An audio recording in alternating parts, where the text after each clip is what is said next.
አንደኛ ቆሮንቶስ ምዕራፍ 12 ስለ መንፈሳዊ ነገርም ወንድሞች ሆይ ታውቁ ዘንድ እወዳለሁ። አሕዛብ ሳላችሁ በማናቸውም ጊዜ እንደምትመሩ ድምፅ ወደሌላቸው ወደ ጣዖታት እንደተወሰዳችሁ ታውቃላችሁ።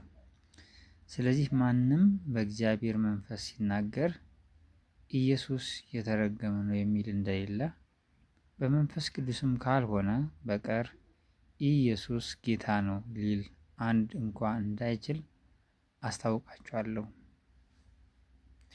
የጸጋም ስጦታ ልዩ ልዩ ነው፣ መንፈስ ግን አንድ ነው። አገልግሎትም ልዩ ልዩ ነው፣ ጌታም አንድ ነው። አሰራርም ልዩ ልዩ ነው፣ ሁሉን በሁሉ የሚያደርግ እግዚአብሔር ግን አንድ ነው። ነገር ግን መንፈስ ቅዱስን መግለጥ ለእያንዳንዱ ለጥቅም ይሰጠዋል። ለአንዱ ጥበብን መናገር በመንፈስ ይሰጠዋልና፣ ለአንዱም በዚያው መንፈስ እውቀትን መናገር ይሰጠዋል። ለአንዱም በዚያው መንፈስ እምነት፣ ለአንዱም በአንዱ መንፈስ የመፈወስ ስጦታ፣ ለአንዱም ተአምራትን ማድረግ፣ ለአንዱም ትንቢትን መናገር፣ ለአንዱም መናፍስትን መለየት፣ ለአንዱም በልዩ አይነት ልሳን መናገር፣ ለአንዱም በልሳኖች የተነገረውን መተርጎም ይሰጠዋል። ይህን ሁሉ ግን ያ አንዱ መንፈስ እንደሚፈቅድ ለእያንዳንዱ ለብቻው እያካፈለ ያደርጋል። አካልም አንድ እንደሆነ ብዙም ብልቶች እንዳሉበት፣ ነገር ግን የአካል ብልቶች ሁሉ ብዙዎች ሳሉ አንድ አካል እንደሆኑ ክርስቶስ ደግሞ እንዲሁ ነው። አይሁድ ብንሆን፣ የግሪክ ሰዎችም ብንሆን፣ ባሪያዎችም ብንሆን፣ ጨዋዎችም ብንሆን፣ እኛ ሁላችን በአንድ መንፈስ አንድ አካል እንድንሆን ተጠምቀናልና ሁላችንም አንዱን መንፈስ ጠጥተናል። አካል ብዙ ብልቶች እንጂ አንድ ብልት አይደለምና፣ እግር እኔ እጅ አይደለሁምና የአካል ክፍል አይደለሁም ብትል ይህን በማለቷ የአካል ክፍል መሆኗ ይቀራልን?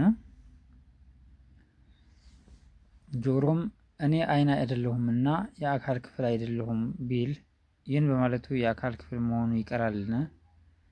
አካል ሁሉ ዓይን ቢሆን መስማት ወዴት በተገኘ? ሁሉም መስማት ቢሆን ማሽተት ወዴት በተገኘ? አሁን ግን እግዚአብሔር እንደወደደ ብልቶችን እያንዳንዳቸው በአካል አድርገዋል። ሁሉም አንድ ብልት ቢሆንስ አካል ወዴት በሆነ? ዳሩ ግን አሁን ብልቶች ብዙዎች ናቸው፣ አካል ግን አንድ ነው። ዓይን እጅን አታስፈልገኝም ልትለው አትችልም፣ ወይም ራስ ደግሞ እግሮችን አታስፈልጉኝም ሊላቸው አይችልም። ነገር ግን ደካሞች የሚመስሉ የአካል ብልቶች ይልቁን የሚያስፈልጉ ናቸው። ከአካልም ብልቶች ያልከበሩ ሆነው የሚመስሉን በሚበዛ ክብር እናለብሳቸዋለን፣ በምናፍርባቸውም ብልቶቻችን ክብር ይጨመርላቸዋል። ክብር ያላቸው ብልቶቻችን ግን ይህ አያስፈልጋቸውም። ነገር ግን ብልቶች እርስ በርሳቸው በትክክል የተሳሰቡ ዘንድ እንጂ በአካል መለያየት እንዳይሆን ለጎደሎ ብልት የሚበልጥ ክብር እየሰጠ እግዚአብሔር አካልን አገጣጠመው። አንድም ብልት ቢሳቀይ ብልቶች ሁሉ ከእርሱ ጋር ይሳቀያሉ። አንድ ብልትም ቢከበር ብልቶች ሁሉ ከእርሱ ጋር ደስ ይላቸዋል። እናንተም የክርስቶስ አካል ናችሁ፣ እያንዳንዳችሁም ብልቶች ናቸው። እግዚአብሔርም በቤተ ክርስቲያን አንዳንዶቹን አስቀድሞ ሐዋርያትን፣ ሁለተኛም ነቢያትን፣ ሶስተኛም አስተማሪዎችን፣ ቀጥሎም ተአምር ማድረግን፣ ቀጥሎም የመፈወስን ስጦታ፣ እርዳታንም፣ አገዛዝንም፣ የልዩ ልዩ አይነት ልሳኖችንም አድርገዋል። ሁሉ ሐዋርያት ናቸውን? ሁሉስ ነቢያት ናቸውን? ሁሉስ አስተማሪዎች ናቸውን? ሁሉስ ተአምራትን ይሰራሉን? ሁሉስ የመፈወስ ስጦታ አላቸውን? ሁሉስ በልሳኖች ይናገራሉን? ሁሉስ ይተረጉማሉን?